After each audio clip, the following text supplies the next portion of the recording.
Hello, I'm Kent Sullivan, and I'm going to share with you how to make a mounted canvas and how I develop an oil painting using a charcoal drawing for chiaroscuro and applying oil glazes with transparent colors to create the painting.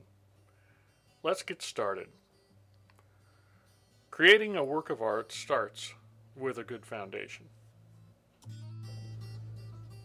So I'm going to start by having a really durable support to mount the linen.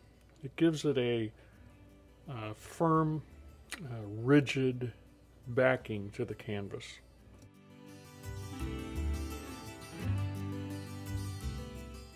Maybe it's me, maybe I'm old school, but I really like building the surface that I'm going to paint on. It somehow makes the painting more personal to me.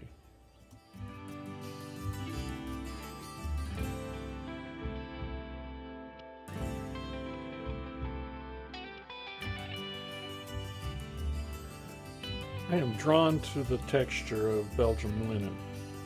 It is very unique and one of my favorite surfaces to paint on. Using charcoal to develop chiaroscuro is an effective way to compose a canvas.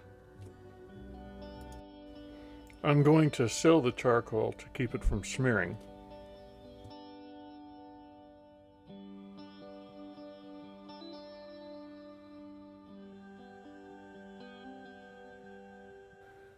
This is the color palette for this painting.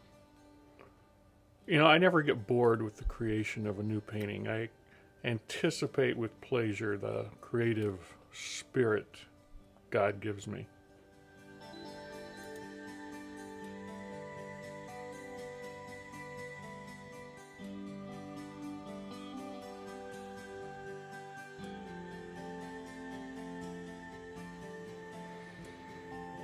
Now I can start exploring with transparent colors. Colors like Indian yellow, dark olive green, red oxide, and burnt umber. It's very easy for me to wipe off, which I just did, and go in a new direction. That's part of the beauty of working with these thin glazes. I use almost no white while applying these transparent colors. Just the transparent oils themselves, sometimes thicker, sometimes thinner, to establish the color underpainting. White adds opacity to the paint, so I use it very sparingly. I like to use mineral spirits and liquid to thin the paints.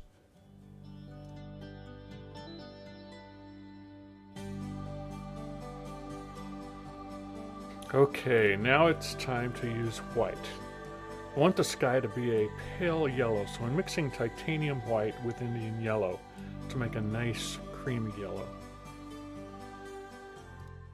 I am paying close attention to the interesting shapes that emerge as I paint in the negative spaces.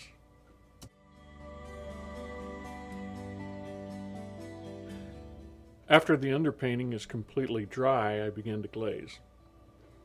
I'm using dark olive green here.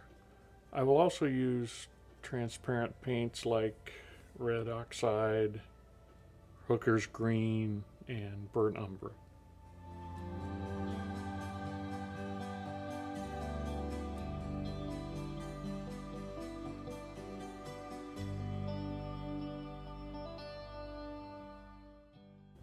Here I start with thick dark olive green to establish the edge of the tree trunk.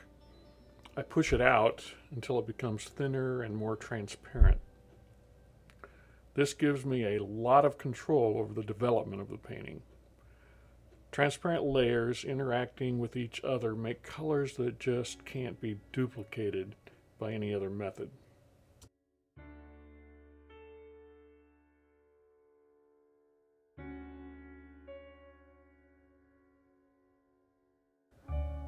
Now I'm going to add some details and highlights, taking care not to overwork the painting.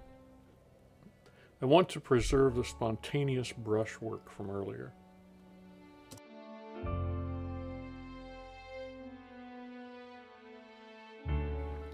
Some final tweaking of these negative spaces and I'll be done. After the painting is dry, I apply an artist's retouch varnish, which will protect it and bring out a lot of the colors that sink in.